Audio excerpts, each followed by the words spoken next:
Luc chapitre 2, versets 1 à 20. En ce temps-là parut un édit de César Auguste, ordonnant un recensement de toute la terre. Ce premier recensement eut lieu pendant que Quirinius était gouverneur de Syrie. Tous allaient se faire inscrire, chacun dans sa ville. Joseph aussi monta de la Galilée, de la ville de Nazareth, pour se rendre en Judée, dans la ville de David, appelée Bethléem, parce qu'il était de la maison et de la famille de David, afin de se faire inscrire avec Marie, sa fiancée, qui était enceinte. Pendant qu'ils étaient là, le temps où Marie devait accoucher arriva, et elle enfanta son fils premier-né. Elle l'emmaillota et le coucha dans une crèche, parce qu'il n'y avait pas de place pour eux dans l'hôtellerie. Il y avait, dans cette même contrée, des bergers qui passaient dans les champs les veilles de la nuit pour garder leurs troupeaux. Et voici, un ange du Seigneur leur apparut, et la gloire du Seigneur resplendit autour d'eux. Ils furent saisis d'une grande frayeur.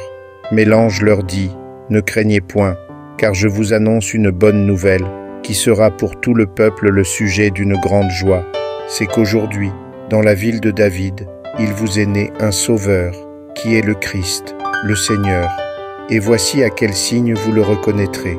Vous trouverez un enfant emmailloté et couché dans une crèche. » Et soudain, il se joignit à l'ange une multitude de l'armée céleste, louant Dieu et disant « Gloire à Dieu dans les lieux très hauts, et paix sur la terre parmi les hommes qui l'agréent. » Lorsque les anges les eurent quittés pour retourner au ciel, les bergers se dirent les uns aux autres « Allons jusqu'à Bethléem et voyons ce qui est arrivé, ce que le Seigneur nous a fait connaître. » Ils y allèrent en hâte, et ils trouvèrent Marie et Joseph et le petit enfant couché dans la crèche.